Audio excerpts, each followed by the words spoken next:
Querido Jesus, lerei agora as páginas da tua vida, que elas me levem a te amar cada vez mais e que tuas palavras firam o meu coração e me levem a mudar de vida. Comemoramos hoje a festa de São Gregório Magno. O evangelho de hoje é o evangelho de São Lucas, capítulo 4, versículos 38 a 44. Naquele tempo, Jesus saiu da sinagoga e entrou na casa de Simão. A sogra de Simão estava sofrendo com febre alta e pediram a Jesus em favor dela. Inclinando-se sobre ela, Jesus ameaçou a febre e a febre a deixou. Imediatamente ela se levantou e começou a servi-los. Ao pôr do sol, todos os que tinham doentes atingidos por diversos males os levaram a Jesus. Jesus colocava as mãos em cada um deles e os curava. De muitas pessoas também saíam demônios gritando: Tu és o Filho de Deus. Jesus os ameaçava e não os deixava falar, porque sabiam que ele era o Messias. Ao raiar do dia, Jesus saiu e foi para um lugar deserto. As multidões o procuravam e, indo até ele, tentavam impedi-lo que os deixasse. Mas Jesus disse: Eu devo anunciar a boa nova do reino de Deus também a outras cidades, porque para isso é que eu fui enviado. E pregava nas sinagogas da Judeia. Palavra da salvação. Glória a vós, Senhor. Vamos orar para Jesus, como hoje é a festa de São Gregório Magno, que foi um dos maiores papas de todo o cristianismo. Gostaria de falar sobre a sua vida para vocês a conhecerem em breves traços. São Gregório Magno é o famoso papa que criou o maravilhoso canto gregoriano que tanto encanta as pessoas. Vejamos a sua história neste vídeo que segue. Em toda a história da Igreja, com seus 2 milênios e mais de 260 papas, apenas 2 papas em toda a era cristã tiveram o privilégio de ter o título Magno atribuído a seus nomes. Magno vem do latim e significa grande, de grande importância, de muita importância, e o primeiro papa a receber esse título foi São Leão Magno, que viveu ao longo do século V, e o outro papa com tal reconhecimento é São Gregório Magno, e é exatamente dele que nós vamos falar aqui hoje. É certamente um dos maiores papas de todos os tempos, santo e doutor da Igreja, que em uma era de plena confusão social e política, com a queda do Império Romano, contribuiu e muito com a reorganização da Europa através da cristianização dos povos bárbaros, o que abriu caminho para o processo de formação da cristandade na Europa. Então, como eu acho que os grandes homens da nossa história, eles merecem muito mais reconhecimento do que eles têm, essa é a minha forma de ajudar a suprir essa demanda. Então, bora! Gregório nasceu em meados de 540 na cidade de Roma, veio da família de sobrenome Anícia, que era uma família nobre e extremamente importante da elite romana, o que inclusive motivou Gregório a seguir caminho na vida pública, uma vez que seu pai era prefeito de Roma e quando veio a falecer, São Gregório, ainda muito novo, foi quem assumiu esse posto de prefeito da cidade. Então, como pode ver, realmente ele veio de uma família muito influente, né? Mas não pense que só porque São Gregório Magno exercia funções políticas, que ele não se dedicava à religião, muito pelo contrário. Ele, desde o início de sua vida, já era de formação cristã, tanto que sua mãe, Sílvia, e 2 de suas tias se tornaram santas depois. Então, como você pode ver, já era um lar bem propício mesmo, né, a essa vocação religiosa de São Gregório Magno. Mas, voltando para a parte que eu disse que São Gregório Magno se tornou prefeito de Roma, então, pois bem, como não deveria deixar de ser, por ser um homem de muita fé e de valores morais, como governante da cidade de Roma, ele sempre se atentou à justiça, à austeridade, à boa gestão, à liderança política. E é interessante a gente notar como a igreja, ela teve pessoas que foram muito importantes também na vida política, né? São Gregório Magno, antes de ser monge, era prefeito, com qualidades do homem de governo, e a igreja não despreza isso. Mas nessa época, com as perseguições lombardas, que era um povo germânico bárbaro ali da Europa, contra a igreja, muitos monges beneditinos, ou seja, da ordem de São Bento, buscavam refúgio em Roma.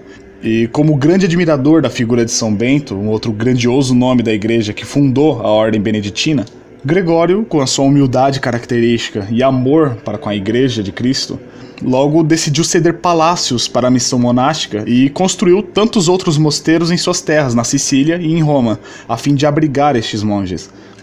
E não é que esse contato com os monges de São Bento logo iria atraí-lo também para uma vida monástica?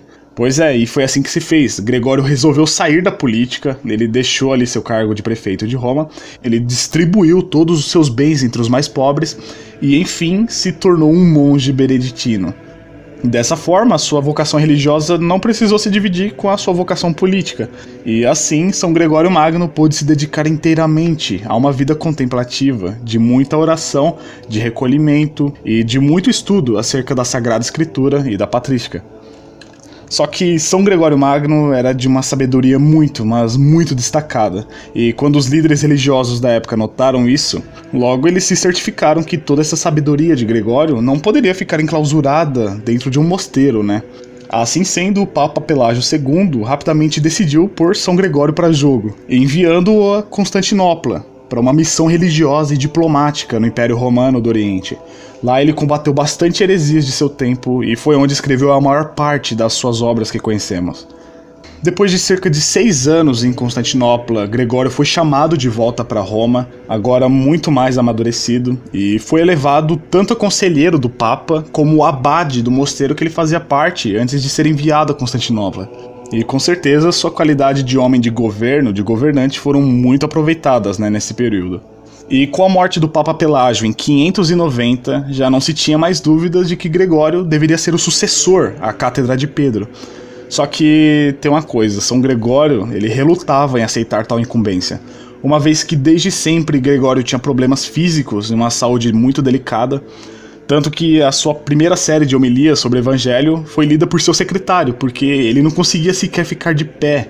Só que não tinha jeito, o povo clamava, o clero insistia, ou era ele, ou era ele. Então em 590, Gregório foi enfim consagrado Papa com o nome de Gregório I. Ele foi o primeiro Papa a usar o nome Gregório. Aliás, era o nome dele, né? Seus 14 anos de pontificado tiveram um impacto positivo gigantesco para a igreja. Primeiro porque ele deu uma atenção muito maior aos povos bárbaros que careciam de civilização. Então os primeiros povos a serem convertidos ao catolicismo pelo Papa Gregório foram os temidos lombardos, que trouxe muitos problemas a Roma, que há muito tempo atacavam dia e noite a cidade de Roma.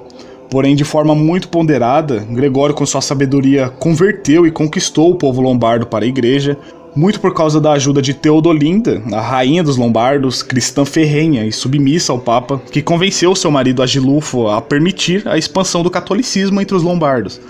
E ainda em seu pontificado, nós tivemos a conversão dos visigodos e dos suevos ao cristianismo, mas podemos dizer que o trabalho incansável de Gregório se estendeu por toda a Europa, desde a Gália, que hoje é a região da França, a Germânia e até a Bretanha, lá no norte, sofreu forte influência do trabalho exaustivo de evangelização do Doutor Magno. O Papa Gregório ainda reformulou a liturgia da igreja, ou seja, a forma que se dá à celebração da missa, principalmente com a promoção do canto gregoriano, criado por ele mesmo, que, eleva os corações de qualquer um que o escute a Deus. Então, São Gregório Magno tinha uma inclinação muito boa mesmo para a música. E o resultado disso é que seus cantos gregorianos são tipo um pontapé inicial para uma nova forma de se fazer música no Ocidente.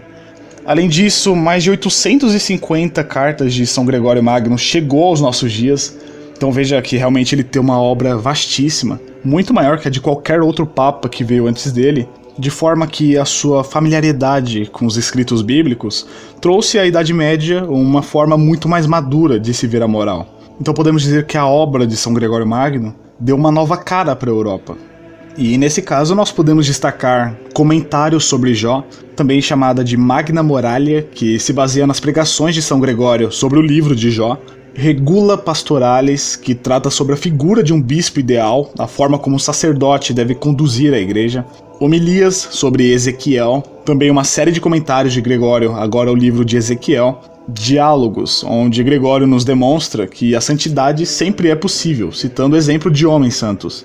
E por último nós podemos citar também Homilia sobre os Evangelhos, e o nome aqui é mais do que autoexplicativo, Por fim, São Gregório Magno conquistou o céu no ano 604, aos 65 anos de idade, sendo que ainda em seu funeral o povo já aclamava Gregório como santo. Então dá pra ver que realmente ele era um homem muito amado por seu povo, né? Que lição nós podemos tirar de hoje? Magno e magnanimidade têm a mesma origem. Vendo a vida de São Gregório Magno, um homem de um coração e alma grandes, magnânimas, nos inspire a, junto com Deus, sonhar grande com grandes ideais, espantando a preguiça e o comodismo. Como dizia São José Maria, não voes como ave de capoeira, quando podes voar como as aves de rapina. Agora vos dou a bênção para este dia, a bênção de Deus Todo-Poderoso, Pai, Filho e Espírito Santo, esteja sempre convosco e permaneça para sempre. Amém.